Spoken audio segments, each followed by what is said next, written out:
Hi there, my name is Memo, this is my channel, Houseplantygoodness, and essentially it's a place where I like to geek out about my big passion.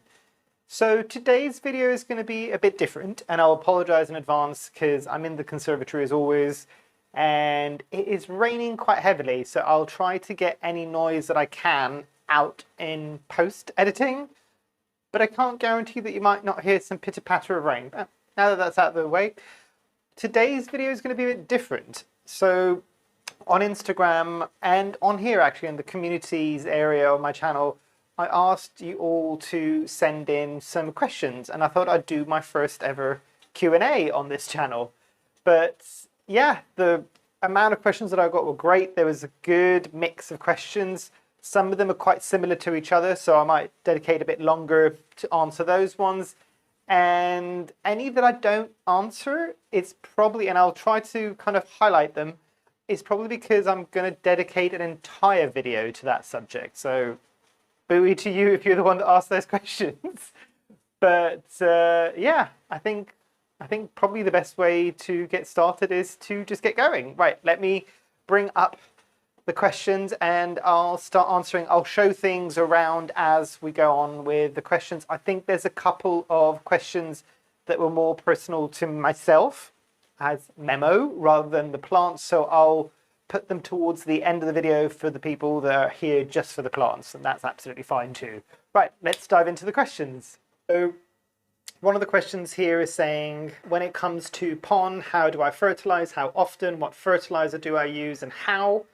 And they've asked the question that a lot of people have asked, which is a faster conservatory tour. That is going to be its own video. So I've heard you guys loud and clear. That is coming. And I apologize in advance for the mess that is the conservatory, but you'll see it in its full glory, and it won't be a video that's coming out in a long time. It will be soon. But coming back to the question in terms of pond, I do fertilize. I fertilize with liquid gold leaf fertilizer, and let me grab it and I'll show you. Okay, so I fertilize with liquid gold leaf, and I know it's probably going to be mirrored on the video, but this is what I use. And what it will generally say is for semi-hydro is diluting 0.5 milliliter of the fertilizer in water, and I'm pretty sure that's kind of, I think that's where I am basically. Yeah, I think that's roughly what I give to my plants. I can give a bit more in the summer, but I just need to keep an eye on it because the smell is a bit interesting with this one when you've got it sitting in water for a while. It's not going bad or anything, but I do fertilize. I fertilize within water, and what I will generally do for most of my plants is, especially within pond, I have all of my pond where I can flush the system quite easily. I've not done anything that's in a closed system because I was fortunate enough to see other people that have struggled with this in the past. So going into it, that was something that I kind of said, look, I need to do it this way because it will save me a lot of time in the future. So what I'll do is I'll fertilize every single time weekly like that in the situation where I'm watering the plant itself. And for every, if it's in self-watering, every month, month and a half, I will remove all of that water with the fertilizer in it and flush the system through with some clear water, leave that in for a week, and then cycle in the new fertilizer solution. I've been fortunate, and the reason why I use liquid gold leaf is because I don't have to worry about pH balances. I don't have to worry about nutritional lockout or nutrient lockout, basically. So it's good, and that is one of the big reasons why I use it now for everything. And I used to use it anyway. It's nice and easy transition because it works for both soil and it works for pond as well. But that is kind of how I fertilize within pond. Another question that came through, there's a lot of people that are asking questions about pond, which is fair dues, because when I went out there, I'm just like, I don't know what I'm doing. I'm trying to figure this out. And I can talk to you about my experiences in terms of what I've learned along the way. So somebody was asking, they were saying basically they've recently transitioned into pond and they've had some success with things like their dracaenas and their ficuses. Interestingly enough, my ficuses aren't doing so well in pon. And I haven't, no, Dracaenas are doing exceptionally well in pon. But they're struggling with their philodendron and their monstera. They're saying that the roots can be a bit smaller with those. And they've got cococoir substrate. It's extremely difficult to wash them off. Unfortunately, they've had a bit of an issue with their gloriosum as well. And they were kind of saying, how extreme should they go in terms of washing the substrate off? And I know there's a lot of other videos that are saying you don't have to be as extreme with it as you would be with leca. I am that extreme with it. I will try to wash as many of those roots out as possible, and I'll use kind of the spray nozzle on the shower. I will always try to remove the soil when it's dry rather than when it's wet, because otherwise you're going to be there for a while because it clings to the roots then. And the other thing that I will say is, and this is something that not a lot of people do, I never move plants from soil into pon, into self-watering straight away. They are just in pon without self-watering. There's no water reservoir at the bottom, and I will water that pon like I would the regular soil substrate. And the other thing that I will say is that for most of my philodendrons and monsteras, when I move them into pon, and this is not something that's discussed, and this was at least my experience, there is a transitional period. Your plants might throw a bit of a hissy fit for a few weeks or even months before they acclimate. And it kind of makes sense because essentially you are forcing those soil roots to turn into what in essence is water roots. So just bear that in mind. And generally what I will say with pon is when I've moved it over and it doesn't have a water reservoir, I will let it go fully dry before then flushing it with water again, essentially. But that's the tips that I have on that one. And I will say that yes, pon for me, leca was just abysmally bad for me. I would never try that again. Pon for me has been one of those things that the majority of my plants have been okay in. Some of them, not so much, basically. If you want a video of me talking about which plants haven't done as well in pon, do let me know and I can do a video on that, just to give you a bit of an explanation as to which plants I have found didn't do so well in pon. That question followed on. This was a chunky question, which is good. I like it. Any tips in terms of avoiding root rot during this period? No, you probably will get some root rot, even if you do everything right. As I said, it's that transitional period, but making sure that you don't put it straight into a water reservoir and let it fully dry out between waterings. And I know a lot of people, even if they do the transitional period, they don't do it for that long. I am going off something that a very dear friend who's did pon for a year or two before I even got into it, where I think she pretty much had the plants out of self-watering for 6 months to a year before she transitioned them into self-watering. Some plants might be able to go a bit sooner, but yeah, take your time. So follow-up question from the same individual is that they saw a lot of different people use different poles for philodendrons and monstera, like with the melanochrysum. They use a support stick instead of a coir moss pole. Which would I think is better, basically? Team Janky support stick for the win in here, even in pon, basically. And I think for me, it's just been a case of that's what I've been using. The one thing I will say about Janky support sticks in pon, especially the ones that are in self-watering pon, depending on how cheap mine are, you might get some rot happening. So you might get that stick snapping at some point. So just bear that in mind and be aware of that, because obviously some of that stick is in the pon and it's staying moist for quite a long time. Same issue, however, would be if you've got a moss pole as well.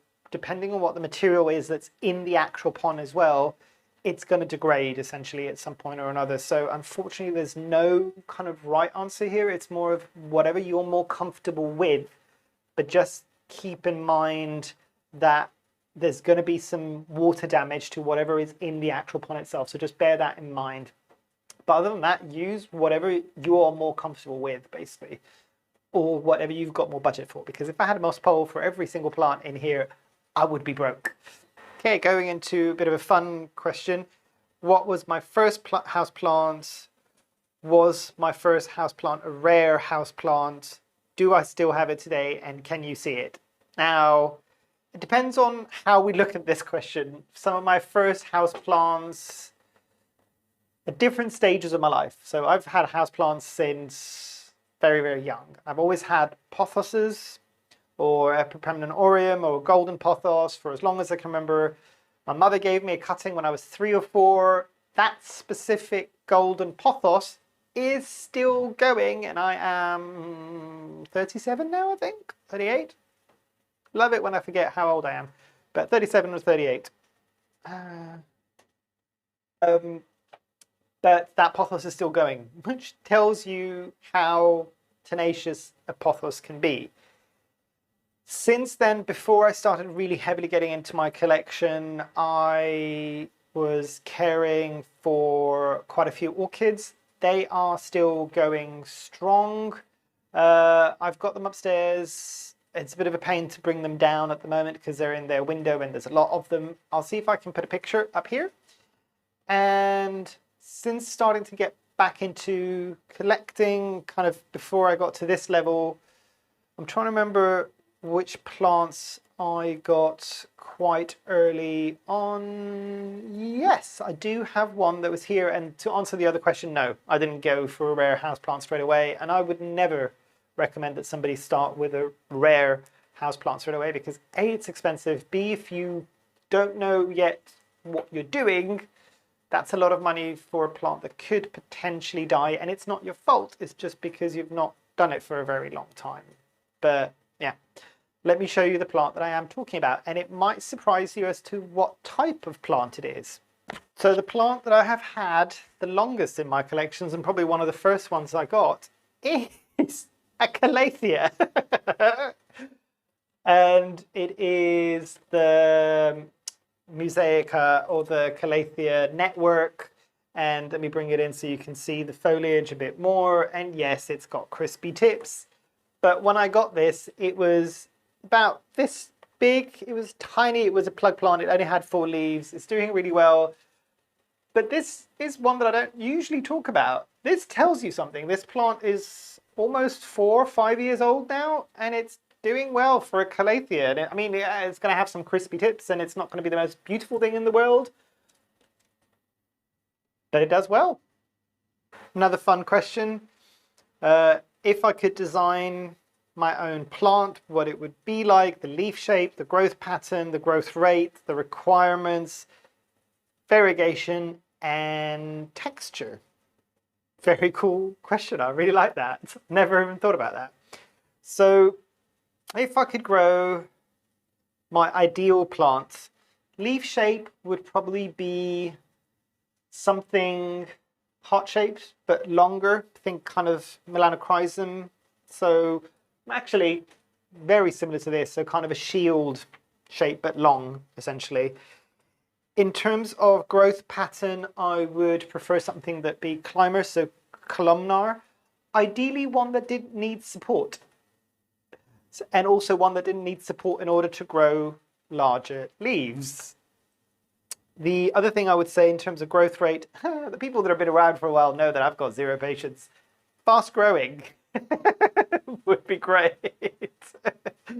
Requirements, and again, if we're talking about an ideal world, and I don't think a lot of people would disagree with me with this, no high humidity requirements.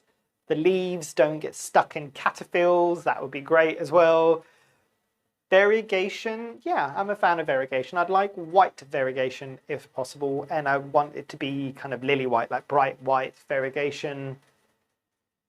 Some speckling and some sectoral bits, but not half and half. That's not necessarily good for the plant. And in terms of texture, it's an interesting one because everybody here would probably say kind of velvety leaves. I don't know. I quite like my leathery plants, and they are much easier to take care of. So I would say something kind of like a leathery feel would be great. Maybe texture-wise, something with an interesting texture, like one of the plants that really surprised me. It's a plant that I saw in a shop many years ago. And I was just like, that's really weird, and it looks kind of odd, and it looks a bit sickly, and why would anybody buy this? And that was the Monstera Spa Peru. But that was also one of the few plants ever that I dreamt about continuously after that. And I just kind of went, obviously that plant made an impression on me that I didn't realize, and maybe I should add it to the collection. Love it. Love that texture of that kind of gnarliness of the leaves. But yeah, so that kind of bumpy, lumpy texture is good. Not the kind of texture that you would get, for instance, with an Amedrium variegata, which kind of looks a bit sick. So it kind of looks like the variegation is causing a lot of harm to that plant. So yeah, but that would be my ideal plant. Great question, I like that. Another question in terms of the conservatory, what would I do in terms of setting up a conservatory? As I said, there'll be an entire video on the conservatory, so I'll let that be for that for now. So a question that came in, and this one did come in, the person did say they'll send a DM on Instagram more detailed, and we've had a conversation about this, and it's growing Alocasia in water. So interestingly, and this is part of the discussion we were having yesterday with this individual, was that they should be okay, and I think I've seen some Alocasia growing straight in water basically, because these plants are also plants that I think, if I'm not mistaken, in their natural environment, Alocasia, Colocasia, they kind of will quite happily grow near kind of rivers and waterways. So they're okay with a bit more moisture. I think the issue that we were talking about there is transitioning something from soil straight into water. I've not had great success with that, and I don't know if other people have had that. Having something from a corm, but the tuber essentially of the Alocasia, and growing it on something like a damp sphagnum moss until it roots, and then when it roots, then moving it, and obviously at least as long as it's got a leaf, then moving it into water, I think that should be fine, to be fair. I've not tried it, but in theory, that should be okay, I think.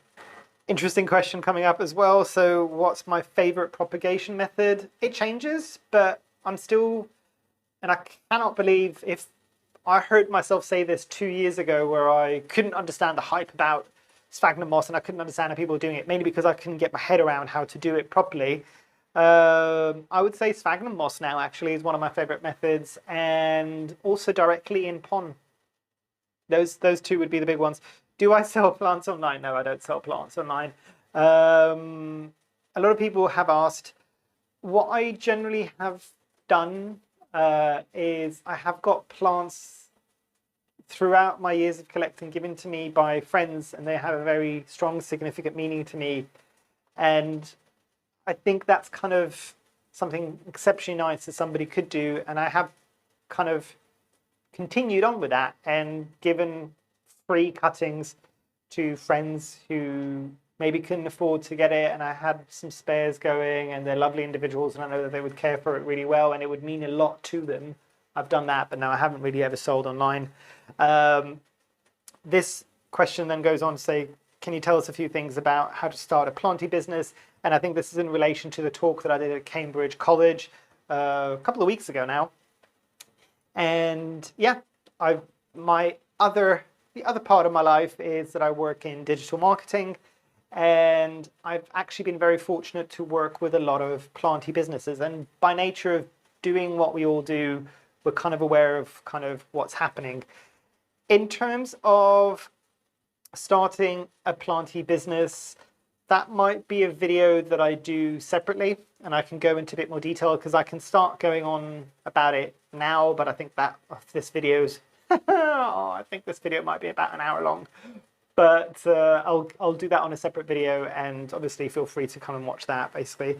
Another question is somebody asking what's on my wish list at the moment, and it's been a while since I've had a wish list, so to speak. I don't know is the honest answer to this. I don't have anything that has really kind of captured my attention that I don't already own. And as I've kind of mentioned previously in this video, I don't tend to get behind a lot of the hypes of plants that are kind of around. Yeah, I don't know. I think in terms of wishlist plants, I'm seeing more and more tours of actual botanical gardens and private collections where they've got really, really unusual plants that you might only ever be able to find in nature.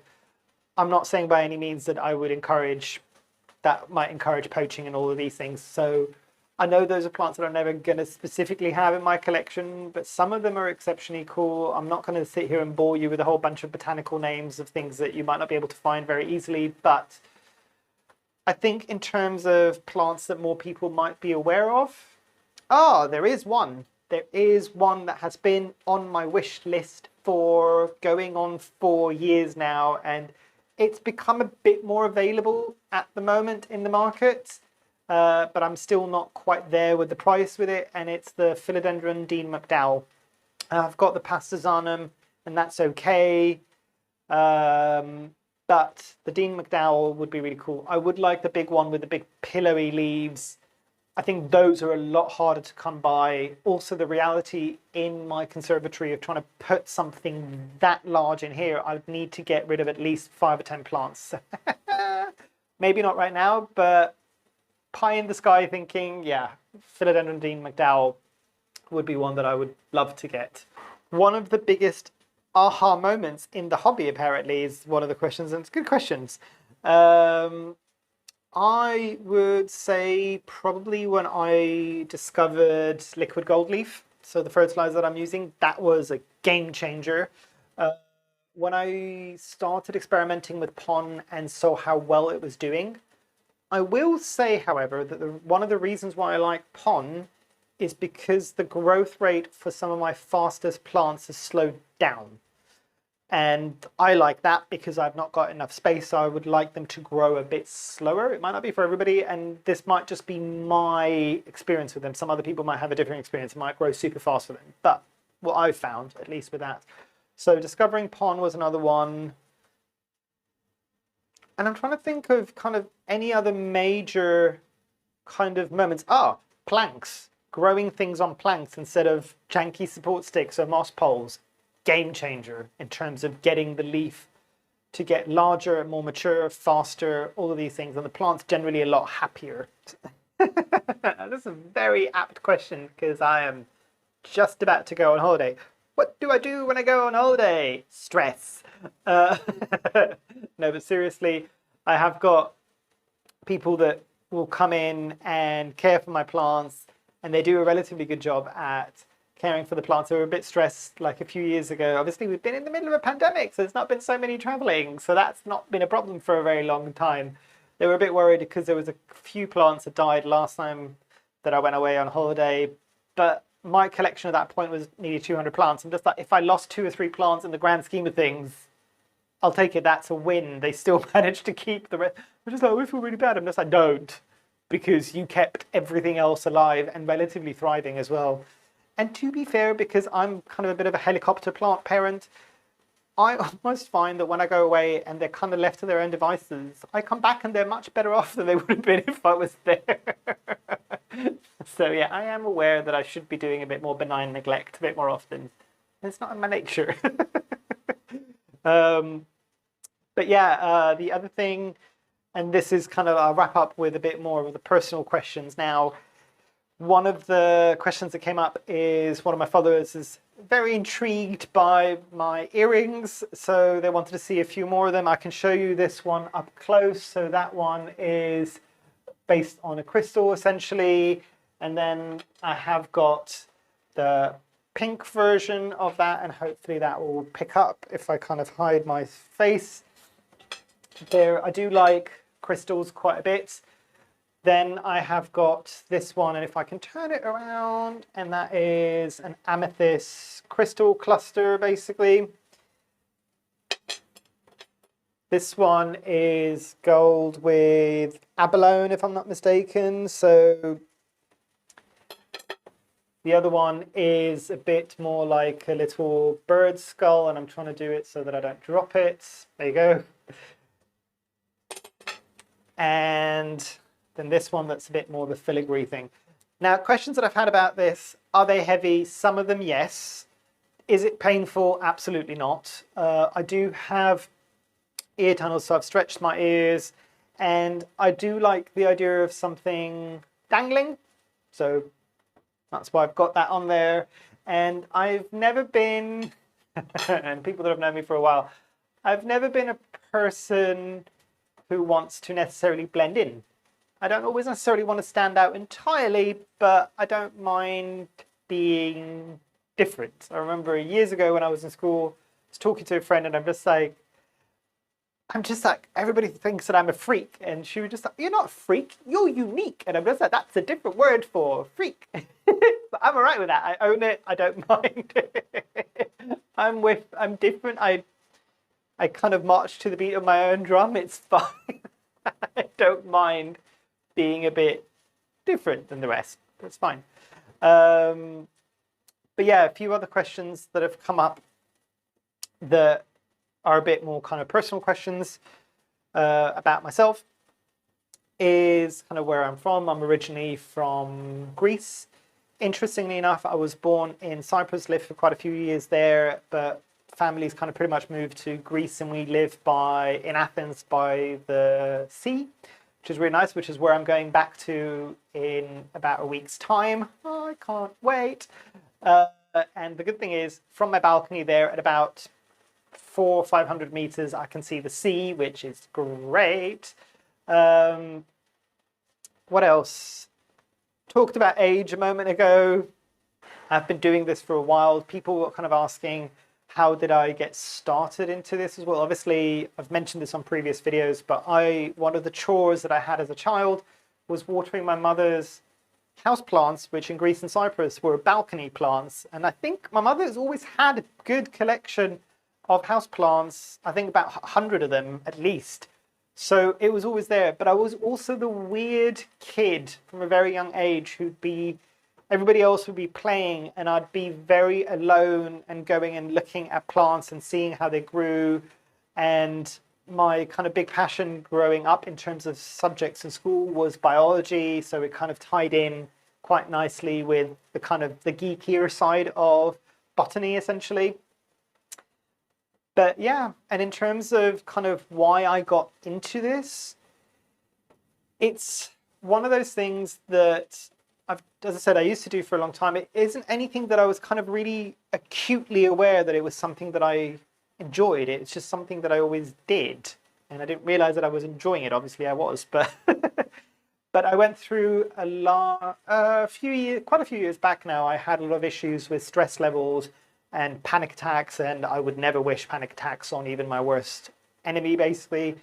But friends around me, at some point, I got a few houseplants, that Calathea mosaica being one of them, and they were saying, oh, it's really nice to see you caring for plants again. You used to do this before and you used to really enjoy it. And it was that kind of aha moment that I was just like, you need to see yourself through other people's eyes sometimes to kind of see the reality. And I'm just like, you're right.